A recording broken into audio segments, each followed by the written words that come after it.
여러분 안녕하십니까? 7월 29일 수요일 KBS 아메리카 뉴스입니다. 연방하원의 위안부 결의안 8주년을 기념해 일본의 반성 사과를 촉구하는 목소리가 미국 내 곳곳에서 일고 있습니다. 오는 8월 1일 소녀상을 세운 글렌데일시에선 한국의 정상급 음악가들이 손을 잡고 위안부 피해자들의 한을 달래고 또 역사적인 사실을 국제사회에 알리는 노력에 동참할 예정입니다. 윤범수 기자가 보도합니다.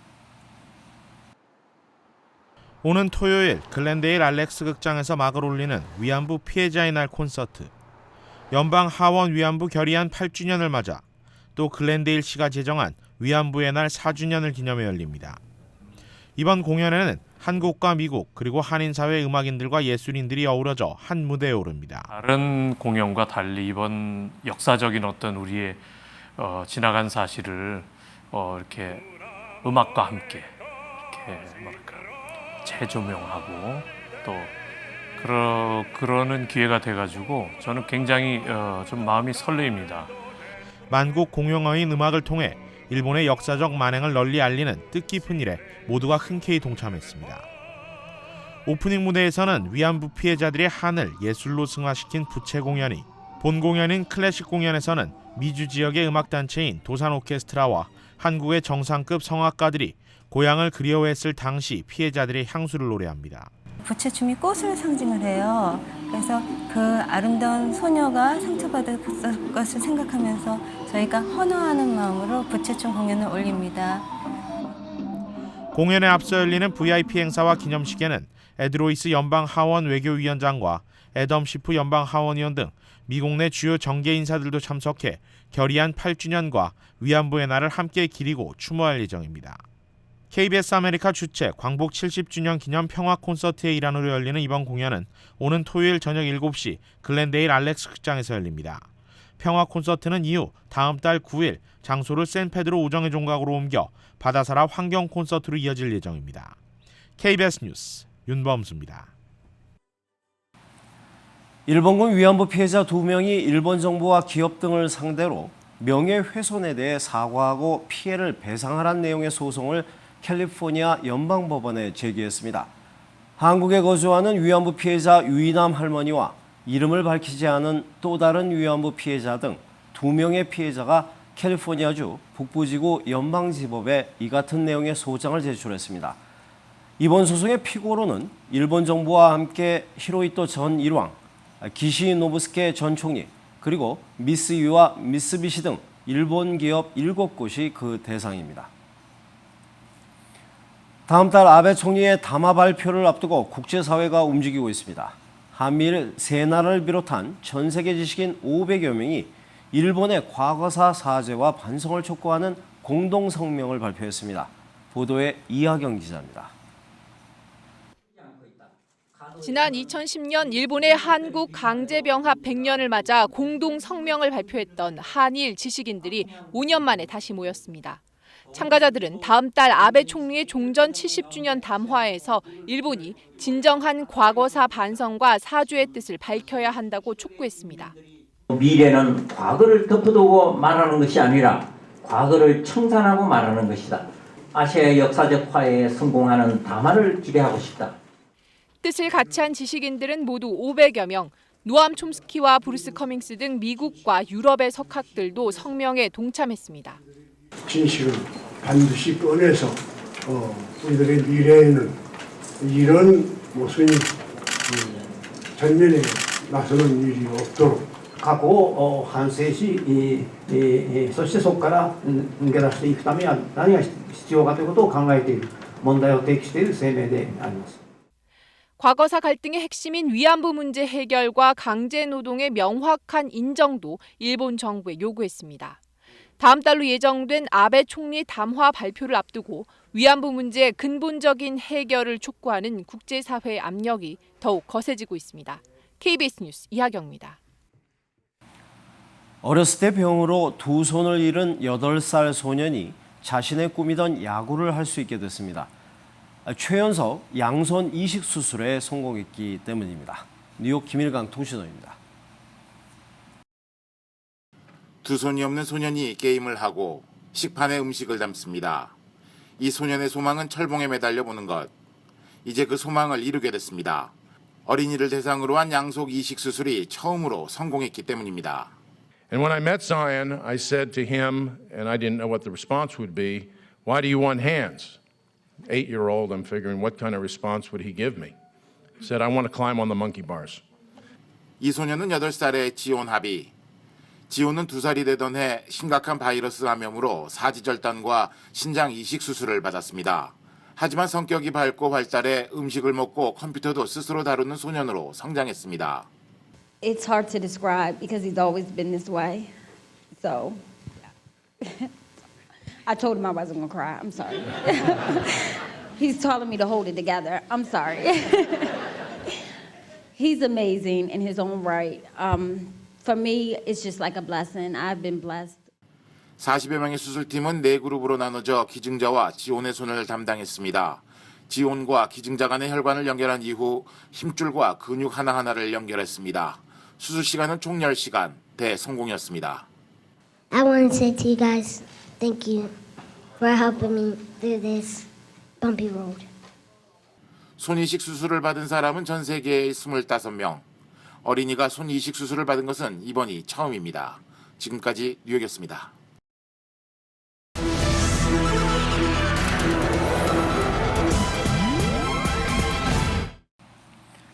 미국 중앙은행이 기준금리를 제로금리 수준으로 동결시켰습니다. 하지만 경제 상황이 계속 개선되고 있다고 판단, 오는 9월 10년 만에 기준금리 인상 가능성을 열어뒀습니다. 박에스더 특파원입니다. 미 중앙은행 연준이 기준금리를 현 제로금리 수준으로 유지했습니다. 이틀간의 회의 뒤 낸 성명에서 연준은 노동시장이 조금 더 개선되고 물가상승률이 중기적으로 2%에 도달할 것이라는 합리적 확신이 설 때 금리 인상을 하는 게 적절하다는 기존 표현을 유지했습니다. 시장의 관심이었던 금리 인상 시기를 예측할 만한 표현은 나오지 않았습니다. 하지만 가계 소비와 주택시장 개선을 강조하는 등 경제 전반에 대한 평가는 전보다 더 긍정적입니다. 고용 관련 지표들은 금리 인상 조건을 거의 충족했고 이제 물가 상승률에 대한 확신만 남았다는 내용으로 요약됩니다. 국제 경제 변수에 대한 우려도 없었습니다.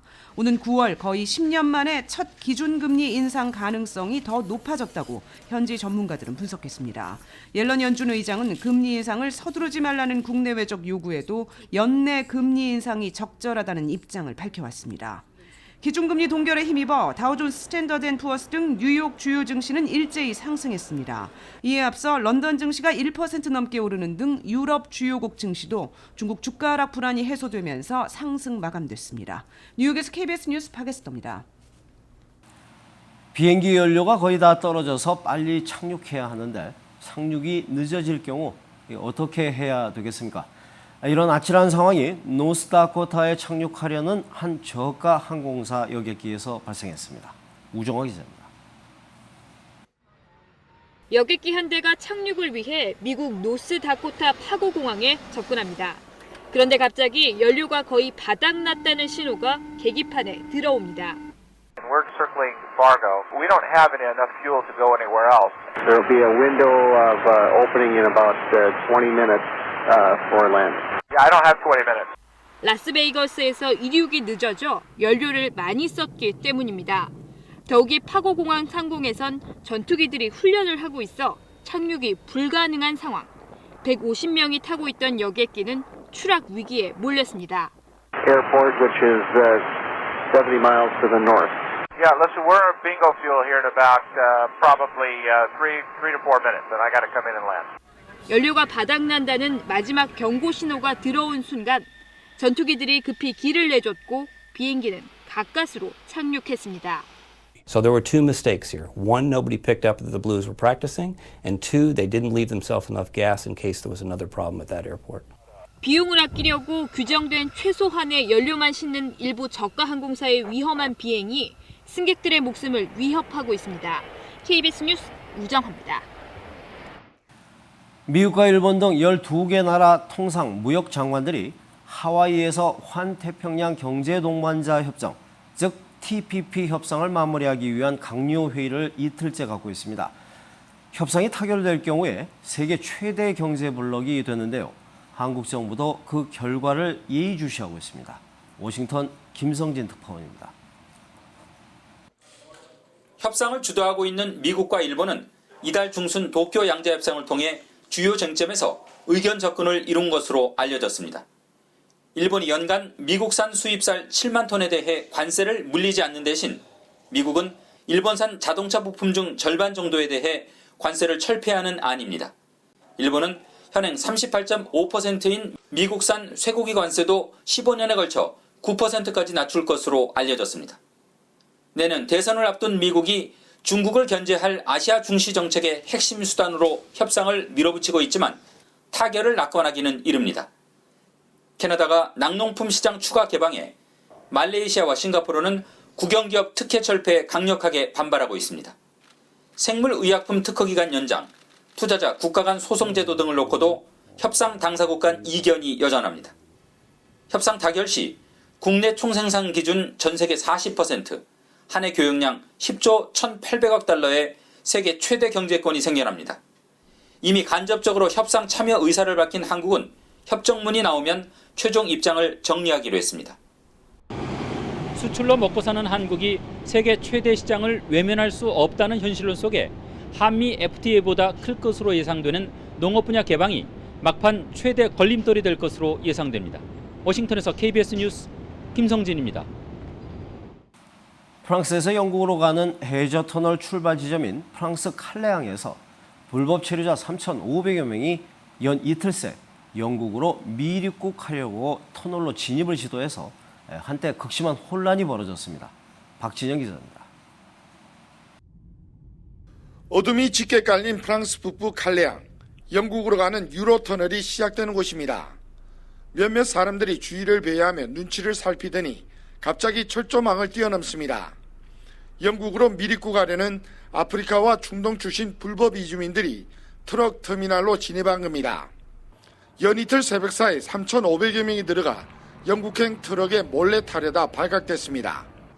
유로터널을 이용한 밀입국 시도로는 최대 규모입니다.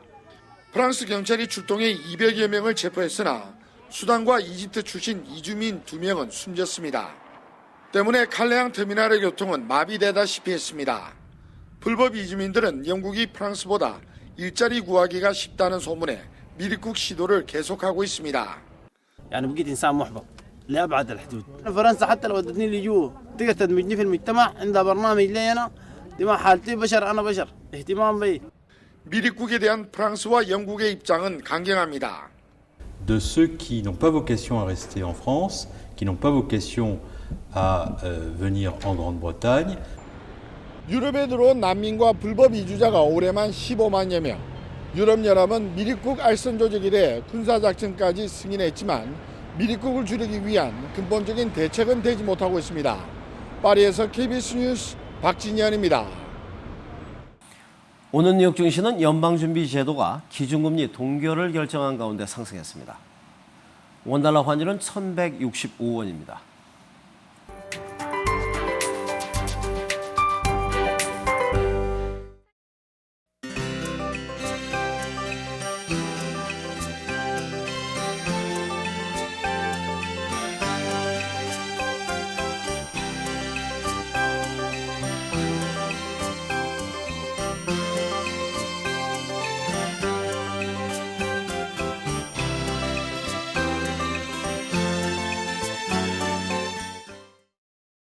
수요일 밤 KBS 아메리카 뉴스를 마칩니다. 시청해주신 여러분 고맙습니다.